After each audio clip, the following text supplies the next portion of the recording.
This is Geek Gab with your host, Dornall, and me, Daddy Warpig. We are back. Geek Gab for Saturday, October 20th, 2018. And today we're going to be discussing a bunch of other little things, but also Halloween, the brand new movie, Halloween. That is a kind of sort of sequel to the original Halloween from 40 years ago, which I went and bothered to see, but my fellow host did not, and yet even so, we're going to see exactly how exciting his week was to make it so that he had to miss the show we were going to be reviewing. What up with that? Hey, man. You know me. I had an opportunity to play Terraforming Mars. And so I did that. But I gotta be honest. Horror movies just don't do it for me. You're not a horror movie fan. I've seen a few of the greats. I've seen Saw, the original Saw. Oh, really? I was late, though. I didn't see Saw when it was out. It was just a few years ago. My brother in particular does like horror movies. And he says, John, believe me, it's actually a good movie. It's not just a good horror movie, it's a good movie. I saw Saw, thought it was a good movie. Similarly, another one that I saw late was it's not coming to me now. Scream. I didn't see that one. Not being a horror fan, I didn't really appreciate the way it deconstructed horror films. But I saw it afterwards. It was actually pretty good. Nightmare on Elm Street, of course. Saw that a long time ago. We had a VHS tape of that. It completely destroyed my dreams as a child. But no, I'm not a horror fanatic. I don't seek out the latest and greatest schlocky slasher picks. They just don't appeal to me. So I want to say I hate to be a downer, but I love to be a downer. What about you? I have been a fan of horror movies for a while now, although recently, in the last 3 or 4 years, I've been way too busy to watch just about anything. And so, other than zombie movies, I haven't seen horror movies for a long time. So this is a big exception to the general rule recently. It's not because I'm avoiding horror movies. It's because I'm busy as heck. And so... Yeah, I'd like to see more horror movies than I do. Of course, I also watched that season and a half of Penny Dreadful that we talked about on the show a long time ago. I don't remember how long ago, but a long time ago. And so that got to be a slog near the middle of the series, and so that's when I bowed out. But yeah, we did a really good discussion of the horror genre and tropes of the horror genre and what it takes to be, make a horror book and everything. So maybe I'll stick that in the links, have people go and take a look at that. But yeah, I like horror movies. You love the horror, but you haven't watched so many lately. Yeah. Now we had a couple things we wanted to mention real quick. Do you want to just skip that and go right into a discussion of the movie? Tell me about this movie. I'm on the edge of my seat. Okay, first off, I have not seen the original Halloween. Oh, they tell me that Jamie Lee Curtis had the best scream in all of Hollywood. I think you got that from Scream. Is that so? Yes. I may have heard it outside of that, but that's what made her famous, right? Jamie Lee Curtis. She got her start in horror movies. And then went legit in Trading Places, actually, which was the Dan Aykroyd and Eddie Murphy film about a rich white broker and a poor black con man who gets switched for various reasons. Jamie Lee Curtis played a prostitute in that movie. And so that's where she went legit. Until then, she had been the Scream Queen, I think they called her. Oh, I like that. So Halloween is kind of a bizarre, kind of a bizarre series.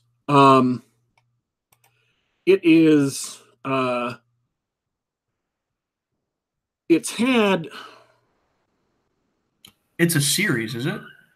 There have been, including this one, there have been 11 movies. Oh, that doesn't sound good. Now, Rob Zombie did Halloween and Halloween 2 in 2007 and 2009. They're basically complete reboots, had nothing to do with anything else in the series. Oh, I remember. I remember. Didn't they do a sequel a long time ago with Busta Rhymes in space? Something like that. I don't remember. Or I don't know. They had a couple of movies that were sequels early on. John Carpenter intended the movie to be a series, an anthology series, so that each Halloween movie would be completely different, have a completely different plot, to completely different characters, completely different premise. And the audiences really, really hated that. It really, really confused them. I mean, it's like going and seeing Star Wars. And then, Star Wars 2 is about a Star War in a completely different galaxy with completely different characters. You'd be like, wait a minute, what? Oh, I see. See that I'm a total nerd because that sounds great to me. I would appreciate some sort of film franchise that was an anthology franchise instead of a running character thing. That would make sense in TV shows. It doesn't make sense in movies, or at least it's never worked out in movies as far as I know. It's just not what audiences want or expect. I know what I want and expect because I looked this up on the internet. Thank you, IMDb. I was remembering Halloween Resurrection from 2002. So it's a film with Busta Rhymes in it. And back in 2002, that was pretty much the zenith of horror films. And it's set in space? That might have been a different one. I think that was... I think you might be confusing that with Jason X. Yes, I'm confusing that with Jason X. I wouldn't be confused if I actually saw the films. Friday the 13th in space, which I also have not seen. I've seen a lot of the Friday the 13th movies. I think I've seen like 8 or 9 of them. Why did it take them so long to put them in space? I did not see the space one, and I also did not see the crossover with Nightmare on Elm Street. I'm not saying these are bad movies. I just haven't seen them. I've seen a lot of bad horror movies. I just haven't seen specifically those. So, my original intention for the show, which was unfortunately aborted because I just did not have the time, was to watch the Michael Myers Halloween movies. The original Halloween and, Halloween 4, The Return of Michael Myers, and so on and so forth. Specifically, I was hoping to see 20 years later, H2O, because that was also Jamie Lee Curtis. And I don't know if it's her first return to the series, but she it retcons the series so that all the previous sequels doesn't take place. So it's as if it was the first Halloween and then H2O, and none of the other sequels happened. And the odd thing is this movie, Halloween 2018, it's just called Halloween because they want to confuse you again. Also retcons every other previous sequel, and so it's just the original Halloween and then this one 40 years later. So in the Halloween cinematic universe, Busta Rhymes no longer exists. There are 3 different timelines, at least 4 if you count Rob Zombie's, maybe 6 or 7 if you count the not actually Michael Myers movies. So yeah, I didn't get to see those. I would have liked to see those, to talk about them on the show. I didn't get to see those. So I just went into this movie fresh, without having seen any of the previous Halloween movies. And so I have heard that Halloween, the original, 1978, established a lot of the tropes of slasher movies, that later slasher movies simply borrowed plot points from it, the final person to survive is the one girl. She's the final survivor, the virgin girl, that was parodied in Cabin in the Woods. And people get killed who are engaging in illicit activities, although that may have come in also from Friday the 13th. In the original movie, there were, I think, and they mention it in this movie, like 5 murders.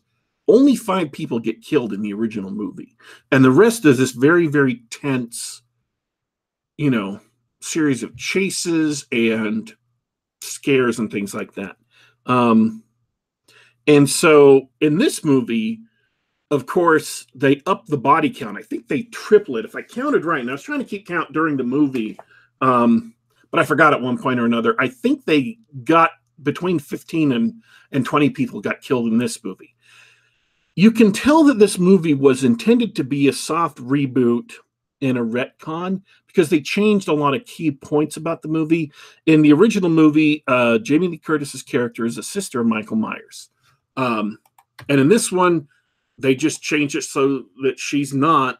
And they had a really kind of obnoxious, contemptuous line like, "Oh, that was just added later so people could feel better." And it was like, dude, you know what? If you're making a movie that's trading it off the success of a John Carpenter movie from 40 years ago for its bucks, that's where you're making your bucks. You really shouldn't sneer at the original movie. That's just not cool. And so, was it a good horror movie? I don't know, man. Let's deconstruct this. Let's get academic about this. Daddy Warpig, what makes a good horror movie? I think that's going to lead into a long discussion and take me away from the movie. That's right. All right. We got Bradford T. Walker hanging out in the chat. He loves it when you get lost on tangents. I think that this movie had an interesting idea going into it. And the beginning and the build-up is, you can tell it's well shot. They spent, I don't know if they spent a ton of money on the movie, but they definitely got a lot of talent behind the camera, operating the camera. It's well directed. But in my opinion, the screenwriter, although there's a way of making movies where you're just like virtue signaling, where you've got to do your politics, you've got to wave your political flag and let everybody know how good your politics are and how terrible everybody who disagrees with your politics is. This movie was not that. I want to make that very, very clear. This movie was not that. It was not a political flag waving movie. And in fact, you know that because a lot of the things that happen in the movie go directly against what would be a political flag waving movie in today's Hollywood climate. Jamie Lee Curtis's character, who survived the initial onslaught of Michael Myers 40 years ago, has been obsessing about him for 40 years ago and kind of living in not quite fear, but in anticipation, grim and committed anticipation of his return. And so she has a big, huge closet of guns. And she learned how to shoot, and she carries a gun at all times. She taught her daughter how to shoot from the time she was young enough to pick up a gun. I think they said 8 years old in the movie. And so in her preparations are actually important. They play a large role in the story successfully. And one of the plot points is that this daughter who rebelled against her later comes to appreciate her training more. So she's kind of like John Connor's mother, Sarah Connor, Terminator 2. I was about to say that, yeah. I just had that picture in my mind of Sarah Connor at the end of the Terminator with a German Shepherd in the Jeep with a rifle. Yeah, in Terminator 2, where she was, she had spent so many years learning how to shoot guns and kill things silently, and they'd gone through all those, guerrilla training or whatever, so she could train her son. She's kind of like that in this movie, Jamie Lee Curtis's character, Laurie. And so the movie is not set up as a political polemic. It does not lecture against people. It doesn't even get like You would expect if they were trying to be political, she would at one point make some kind of offhand comment like, oh, well, yes, I needed all this because I knew Michael would be back one day. I'm not one of those, Midwestern gun nuts who collects guns and doesn't need them. Doesn't happen. That is not in the movie. Not even a pretense of that. No hint of political preaching. So, and the reason why I want to be very clear about that is because what I'm about to say could kind of sound like I am implying that this is that kind of movie. It is not that kind of movie. But I think the writer has marinated in politically correct culture for so long that a lot of the things that he thinks are good and great and exciting are things that they don't make for good drama. They are intellectually exciting to people for political reasons, but they don't make for a good story. Or they leech some of the drama and impact out of the story. There was a lot of stereotypical horror movie scenes, but most of them were done very well. And there was a lot of things in the movie that I think were callbacks to the original, but I haven't seen the original, so I don't get the full impact of them. Like apparently at one point in the original, Dr. Loomis, who is a psychiatrist, is Michael Myers' psychiatrist, goes to try and kill him and is stopped by a sheriff's deputy. Well, 40 years later, that sheriff's deputy is now the sheriff of Haddonfield, Illinois.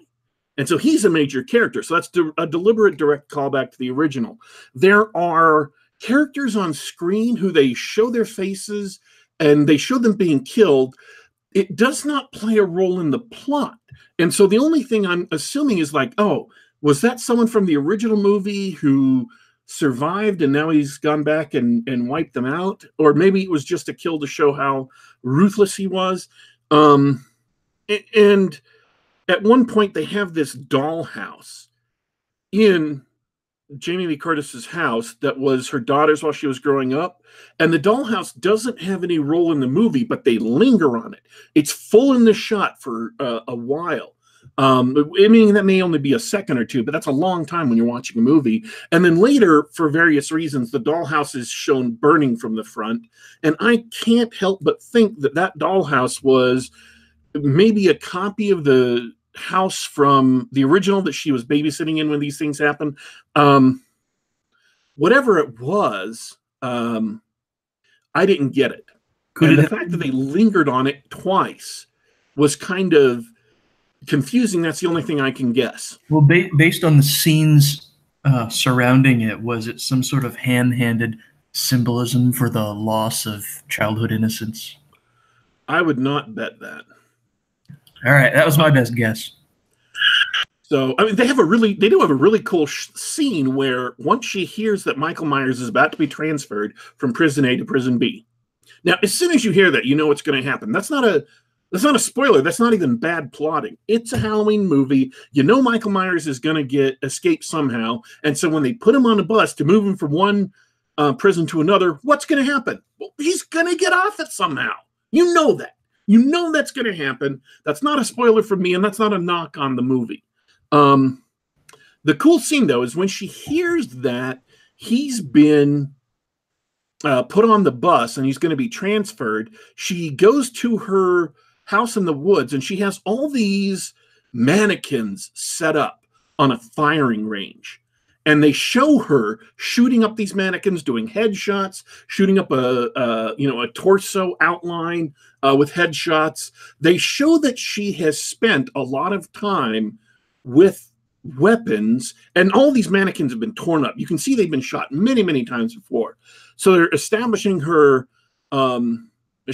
credibility of her having trained for 40 years for this day. And it's also really, really just a fun scene. She shoots with a pistol, then she shoots with a rifle, then she shoots with a shotgun. And it's just kind of a cool, kind of a cool scene in the woods. Later, we see flashbacks of the daughter shooting off, or being trained by her and shooting and stuff. So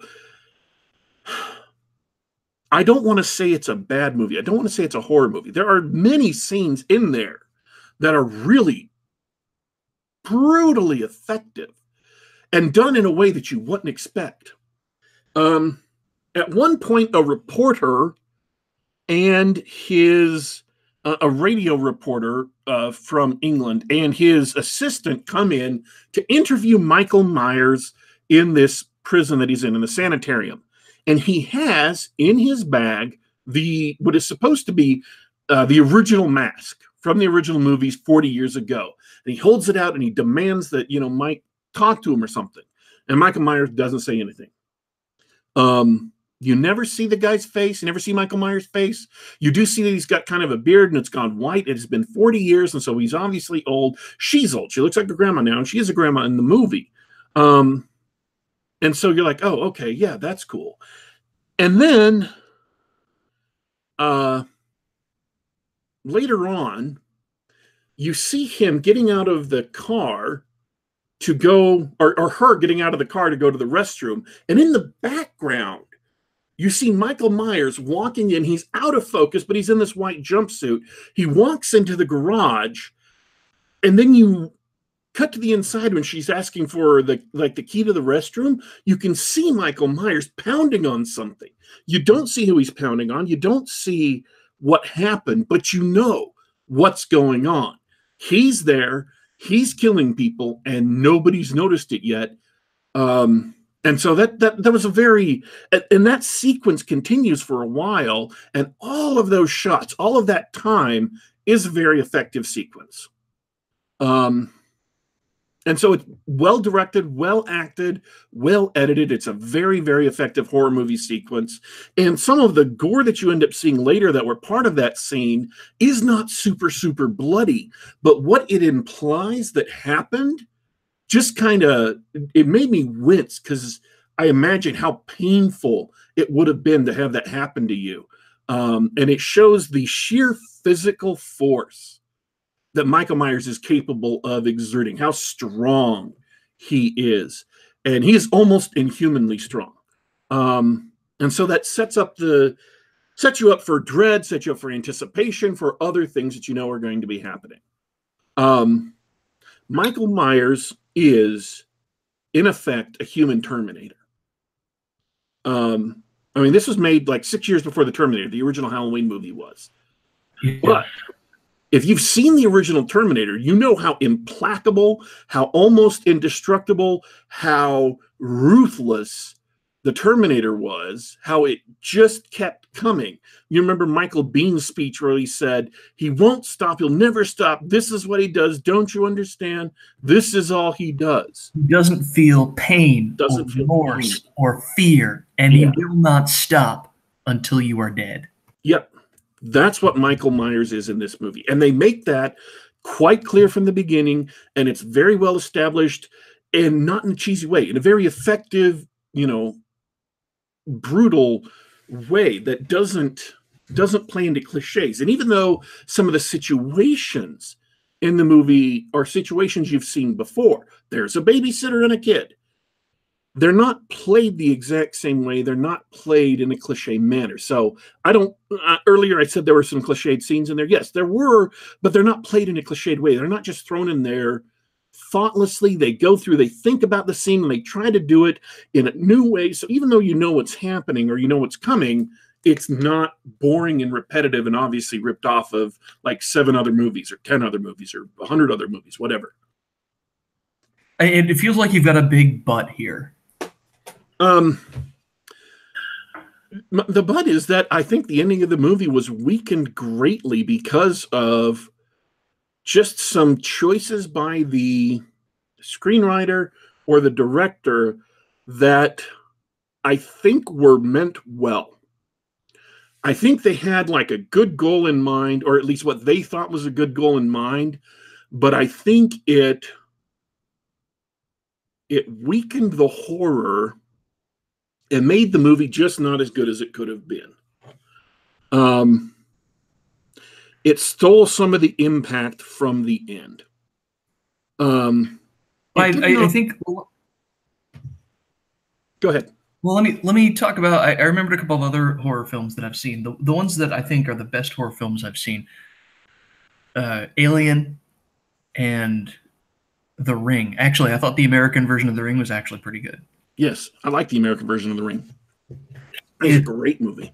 Yeah, but Alien is the best. But it's a monster movie setup, just like Halloween was. You know, there's a group of people trapped with a monster that is obviously bigger, stronger, faster than they are, and the suspense is seeing if they can find a way to stop the monster or get away from the monster, and how many of them actually make it out alive. Yes. It was very effective. Why was it very effective?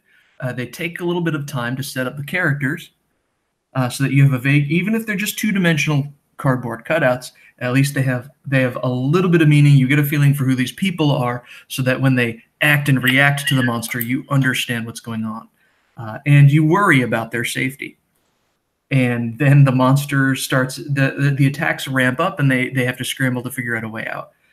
In a horror film with sequels, you have a problem with the characters who come back. Like Evil Dead's another one of my favorites. Of course, I think they figured out early on, by the time they did Evil Dead 2, they figured out early on that let's just kind of turn this into a goofy comedy. Because if that was one of the first films to subvert the virgin survivor trope, because Ash, played by Bruce Campbell, is the one who survived. Also, nobody was a virgin because tree rape. Anyway, they had to go into a comedy horror direction, right? Because you've got these pre-existing characters. Yeah, you know about them and you care about them, but are you really concerned?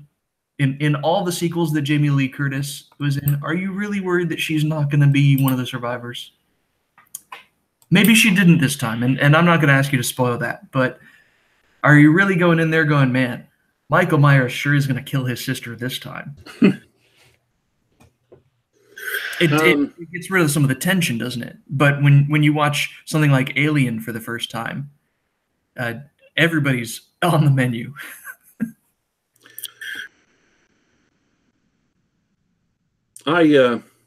Stunned you.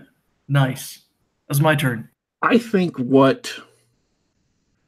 I can't discuss exactly what weakened the ending without going into spoilers. Because just to observe a couple of things that happened would spoil the entire ending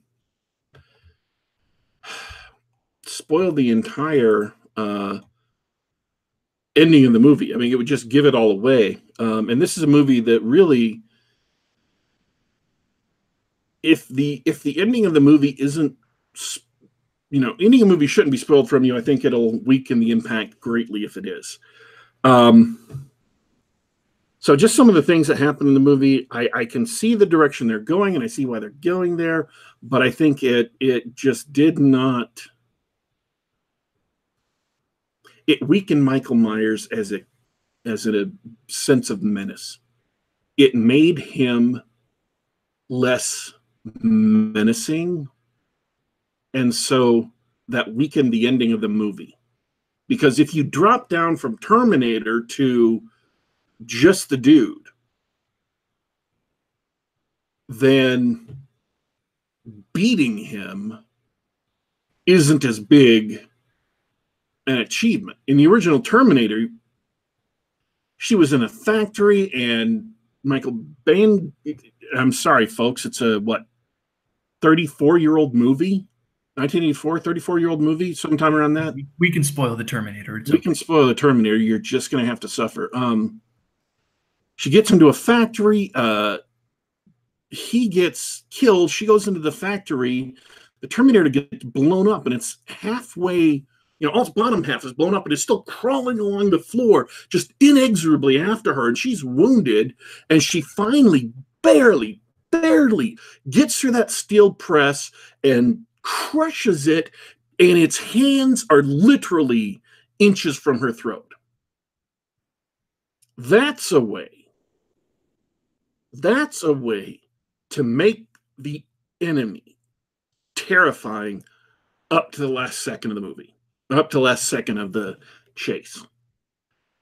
This movie, instead, for the last 20 minutes or so, completely deconstructs, and I mean that in the technical sense of the term. They completely take apart the original series and even what they've done up to that point and try to reconstruct it together to make, basically to make Laurie seem like a big, bold, strong woman who, whatever. That's the statement they're making. And in doing so, they completely ruin the character of Michael Myers. They don't ruin the ending of the movie, but they ruin the character of Michael Myers, and they make him not the Terminator that he's been through the whole movie. So if I may infer that all the preparation and training that she's done over the years puts her in a situation where she's capable enough to basically kick his ass at the end of the movie. It's not just her preparation. See, the thing is, you could have done it where her preparation was so good that she actually has a victory over Michael Myers, despite the fact that he's a Terminator, effectively a Terminator. That could have been done, and that would have been a great ending if it had just been up to the very last second, and it was just by the barest margins that she succeeded, and she's been, hurt and had to just work hard, and there was nothing, absolute unrelenting until the end. That would have been great. That would have been an awesome ending to the movie, and that would have made this an incredible movie, but it isn't. They just completely tore down the character of Michael Myers until he just isn't scary. He's just some guy. He's basically just at that point, he becomes a burglar who broke into her house. He's not this terrifying elemental force of pure evil. And I think that was absolutely a mistake. And so the movie isn't trying to make a political point, but in trying to make a politically correct point about, women, whatever, trying to build up women to make them seem really, really super strong. I think that in the original Aliens movie, Ripley was a woman who was really, really strong. In the original Terminator movie, Sarah Connors was a woman who was really, really strong. And they didn't have to make the villains seem like chumps to do it. And in this movie, in the last 20 minutes of the movie, they make Michael Myers kind of into a chump. Not super bad, but just enough to completely destroy the character and make him not at all menacing. There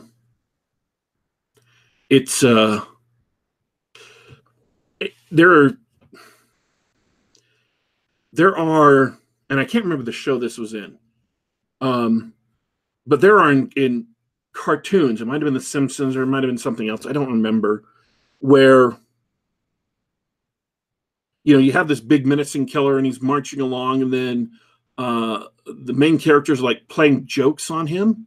Oh no, Scooby-Doo. Sorry, Scooby-Dooby-Doo. The Scooby-Doo mysteries. They will run up to him in this most ridiculous getup, like a Carmen Miranda getup. Scooby-Doo the dog is in a Carmen Miranda getup. He's got a big hat piled high with fruit, and they say, "Will you do this?" And they hand him something to hold, and the big bad villain just stands there. The ghost, the monster of Lost Peak, just stands there while he's holding this stuff, and then they take a picture of him, and he's all dazzled, and so he drops everything on the floor, and he's just turning around, and he can't see anything, and so they push him down and shoot. And it's played for comedy. Now, in a Scooby-Doo show, that's perfect. But in this movie, they do not as silly. It's not comedic, but they do the same thing, and it drains the menace from the villain the same way those things that happen in just about every episode of Scooby-Doo that I've ever seen.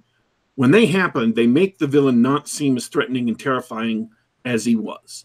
And that sort of thing, where they're playing tricks on the villain,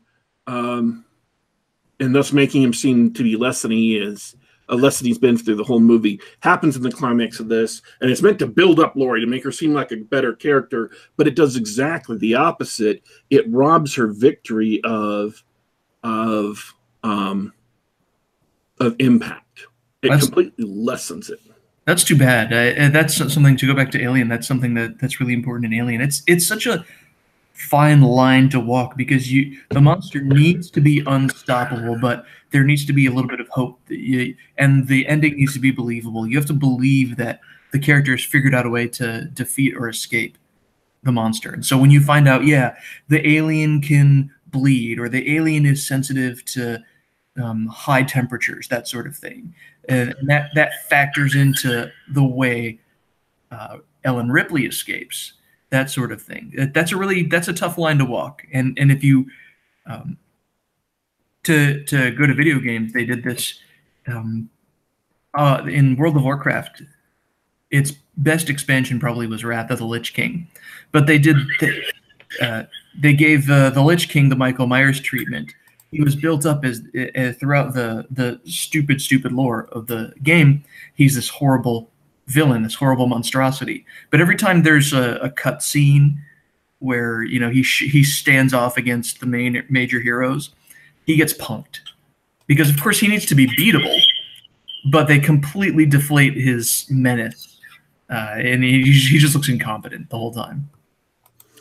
And they also make Jamie Lee Curtis seem incompetent too. I mean, she's been preparing for this for 40 years.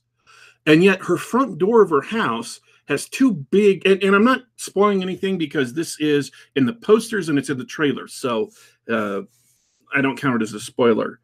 At one point, she's standing at the door of her house, and Michael Myers bashes his arm through the glass of one side and grabs her, then bashes his arm through the glass of the other side and grabs her, and then pulls her up and is killing her. She's about to die. And it doesn't make him seem menacing. It makes her seem stupid.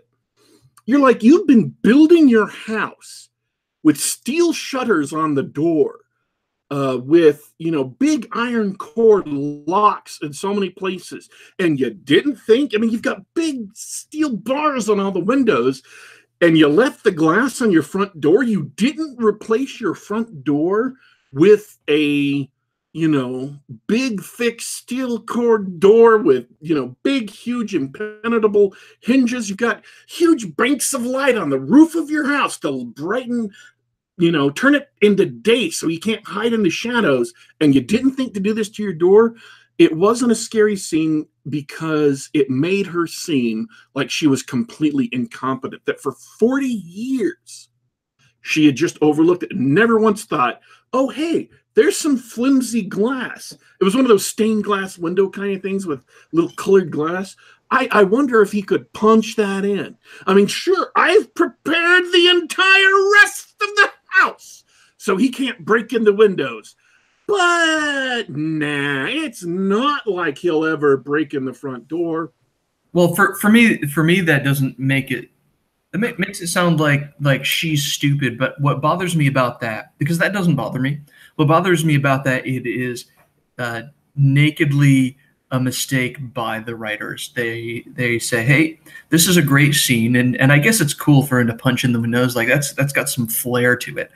They sacrificed the integrity of the narrative for what amounts to a pretty cool trailer shot. And that's the part about it that bothers me.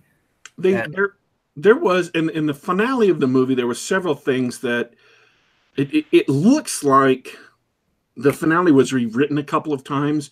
There were a lot of things that ended up on screen that didn't make sense, that you're wondering, why the heck are they doing this? Like, they have this big secret door that she opens up that takes a long time to open up, and it's slow and it grates, and it's kind of unexpected that it shows up.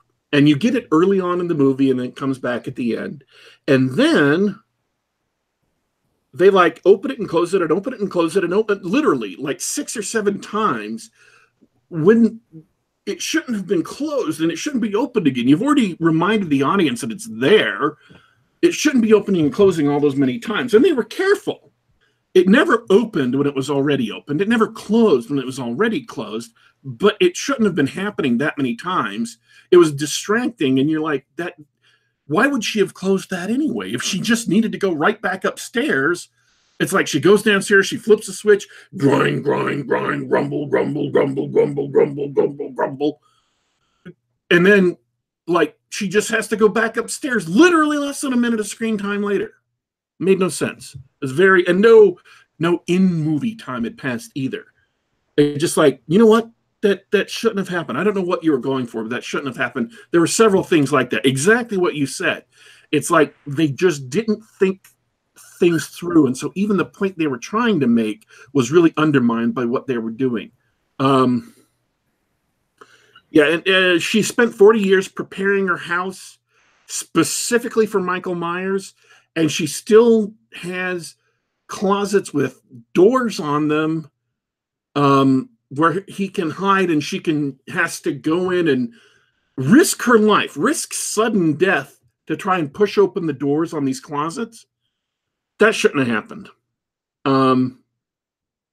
That it made no sense for who the character was. Sarah Connors would never have made that mistake. If she was in this same position, wouldn't have happened.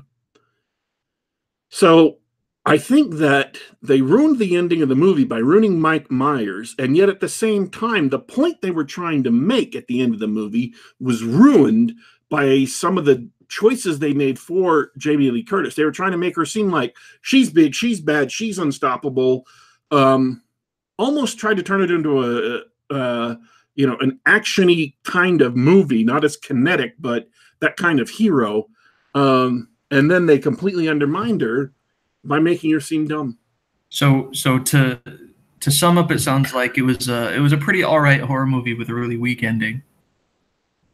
An ending that could have been great, but was not. What a tragedy. So and they were really, really close to having a truly great movie. I mean, the rest of the movie is fine. It's good horror. But yeah, that the way they did Michael Myers at the end completely, deconstructed him, completely ruined him. And if you're watching the movie, you will notice at least 2 shots that have been recycled from the original Halloween. And I know about the first one because I had to do a search for art for a blog post, and I saw this, iconic scene earlier. There are 2 shots that you will recognize from the original Halloween that were completely flipped in context. You'll be able to say, oh, yes. Or not just from Halloween, but from horror movies in general, slasher movies in general, but they've been flipped. And that's part of the whole weakening Mike Myers thing. So, yeah, I think a Terminator-style ending where she's prepared for 40 years. She's tough physically. She's tough mentally. She's got all these gadgets and, everything set up in her house to protect against Mike Myers when he comes for her because she knows he's going to be coming for her. And then it turns out that all of her work, all of her effort was smart and tough and great, but only barely managed to succeed. That would have been an awesome ending. That would have been an ending I would have, almost been standing up and cheering for. I'm going to be flippant here, but isn't it great in all these universes where someone as dangerous as Michael Myers or the Joker, for that matter, aren't simply executed for their capital offenses? How much easier would it be if I don't know where Halloween is set, but wouldn't it be easier if the state just said, oh, he's a nearly unstoppable serial killer? Yep, he's getting the chair. One other thing that disappointed me is that every single character I pointed to and said they're going to die, they died. Well, come on, man. That's a horror film. You're not really hitting the jackpot there with that one. One character I didn't have an opinion on. I didn't know whether he was going to die or not. Didn't die, and that was kind of surprising to me because in most horror movies they would have made a point of killing him. I was just like, oh, that's kind of all right. And then the one guy I pointed to and said he's secretly evil turns out to be secretly evil. So of course. Well, you know what? at this point, and I'm not being flippant here, dude, you should write a proper horror film. You'd at least know how to end it, that's for sure. So, yeah, I mean, it was a good movie. It was effective. It was good horror. They did a lot of good things with it. They obviously spent a lot of time working on it, putting it together. The ending, the problem with the ending is it seems like it went through a lot of rewrites. And I suspect it was trying to get close to what they're doing with her character, making her into a big, brave, strong woman. But all of the things they did to do that ruined Michael Myers, and then it also undermined the point. That's my conclusion about Halloween. That's too bad. So, it's cheaper movies that are more quote unquote cliched were more effective horror movies because they didn't try to make the politically correct point this movie is making. I mean, any of the Friday the 13th movies, and I'm not skipping over the Halloween movies because I think they're bad. I haven't seen any of the other ones before this one, but the Friday the 13th movies were very effective. The first one is completely traditional. It is not cliched at all. And the other ones were very effective in doing the horror they're doing. The original Texas Chainsaw Massacre, very, very effective in doing its horror. And those things came out of the 70s. And so there was, and we've talked about this on the show before. In the 70s, there were no rules. There were no walls. There were no, oh, you can't do this or you can't do that. So you had no idea what was going to happen in a horror movie when you went in. And then in the 80s, they became more formulaic. And I will say this, one thing that impressed me early on in the movie is they deliberately broke one of those modern day kind of rules that you absolutely do not do X. And they broke it. And it's like, whoa, okay. Maybe they're coming out and making a point and saying, this is a horror movie where we're not going to have rules anymore. The people you'll think are safe because of X and Y and Z, they're not safe. Sure. And at another point in the movie, I thought they were going to go and carry that through perfectly. Just establish beyond a doubt how evil Michael Myers is and how ruthless he is. And how he was going to do anything, and so there were nothing that could be safe. I don't know, maybe it would have been too far for modern horror audiences or general audiences. I mean, they mean this movie to be a blockbuster. They want it to be a big, big, big success. It had apparently 80 million already, or it's on track to get 80 million the first weekend, which is a really good showing. And so maybe that was better. But at the same time, if they had done that, if they had the balls to do that, I would have been applauding. I would have been like, wow, that is, even if it had been off screen and it was only hinted at, and it was kind of left murky, so you didn't know if that happened or not. I'm talking about a baby. As I say, you're being super vague here. I'm talking about a baby, an infant, a squalling child in a crib. Right. He's killed the mother. Yeah. And they never show baby killing. Yeah. Or hint at it or anything. I would have thought, you know what, that would have established this as kind of a callback to that nasty 70s horror where you never knew what was going to happen. Even if, all that happened is you have an outside shot and the baby's crying suddenly stops. And then you go on with the movie. You just kind of let it sit there. Let people infer what they will. That would have been a moment where you're like, whoa. Well, and that's not, I'm glad that you pointed that out, because that, I think, is what went wrong in, I mean, the gore and stuff has always been present in the films, but very good horror films don't need to have all the deaths on camera. Yes. And you can generate a lot of horror through inference, because the most powerful weapon is the viewer's imagination. Yes. I'm shocked that they haven't remembered that yet, and movie makers are doing as much on-screen violence as possible. And again, like I was describing with the scene earlier, where the guy is beaten to death, and you don't even see it until police arrive on the scene later, and you see part of the body and a little bit of blood. There are gory parts in the movie, but the gory parts, at least as far as I remember, are all specifically chosen to highlight things. They're put in for an effect. And one of them was really kind of like stomach churning and over the top, but it only happens once, and it was specifically for an effect, again, to showcase how physically strong and indomitable Michael Myers is. But what you're talking about, they did on most of the movie, maybe all the movie. They did not show a lot of blood until there was a specific moment the director chose to try and make an emotional impact on the audience. And so it wasn't just thrown around as as set dressing just to be just to throw blood around. Oh, there's another scene in a trailer that was actually, I wondered if it was going to be effective in the movie, and it really, really was. What's that? Michael Myers comes into a bathroom, and there's someone in the bathroom stall, and he starts pushing on the stall and hammering on it, and she starts screaming to tell him to go away, and then he turns his hand, and he's wearing this glove, and it's a little bit bloody, and he opens his hand, and all these white objects clatter to the tiles, and she looks down at them and realizes they're teeth. They're human teeth, and that's when she starts to scream. Oh. That was a really chilling moment that worked really well in the movie.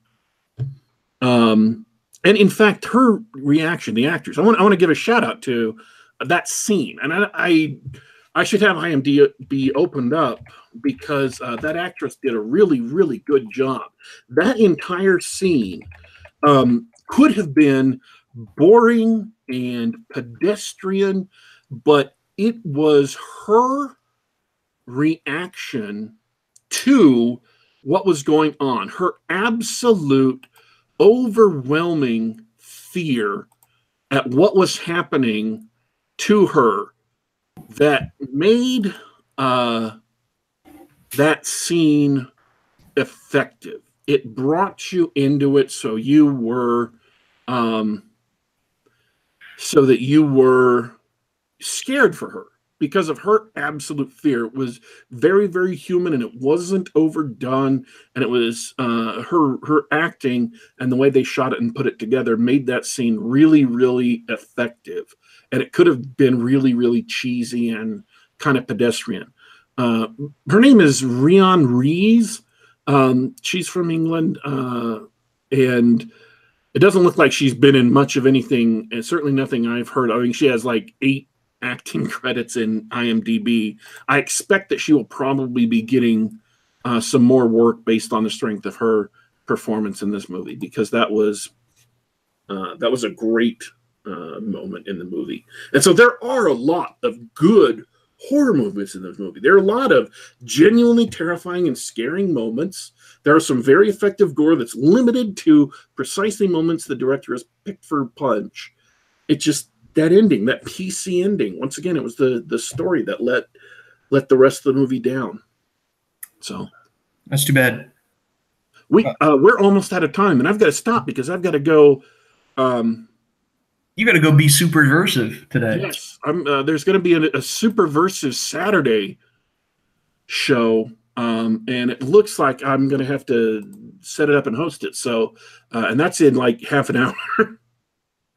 Cool. Well, I mean, it was cool to hear about the film. I know I said I'm not a big horror fan, but I've seen a few of the greats, and so I'm glad to hear that all of the craft isn't gone yet. There's a lot to like here as a horror movie, and I wish they had thrown away that politically correct point they were trying to make at the end, and just gone all in on the horror. Man, it would have been such a perfect ending, that Terminator ending. Well, it sounds like you said it smells like studio interference for me. Could be. I don't know. All right. Do you have any last words before we take off? Well, actually, it was a fun chat, even though I didn't see the film. So thanks for hanging out, and thanks to everybody in the chat for hanging out. Yeah, you haven't convinced anybody in the chat to go see the movie, I'm afraid, but it was good to talk. Thanks for tuning in, folks. This is Geek Gab, Saturday, October 20th. It's episode 161. We're here just about every Saturday at just about this time. You can come in, listen live, youtube.com/geekgab. Go ahead and subscribe and be sure to hit the bell icon to get a notice about when we're uploading new videos and when we're going live. We are also available, if you can't listen live, you want to listen later, you can listen to us on the Google Play Store, on the Apple iTunes Store, and on SoundCloud.com. Just do a search for Geek Gab, and you can download our show to the device of your choice and listen to an awesome show. If you do come and listen live, you can join in the audience chat. And of course, if you're watching this on YouTube later, all the chat will be there, so you can watch the chat as it scrolls by, and you won't be able to participate, but at least you will be able to be edified. This is Geek Gab. We, your hosts, are abandoning you for today, but don't you worry. Don't you fret. We will be back.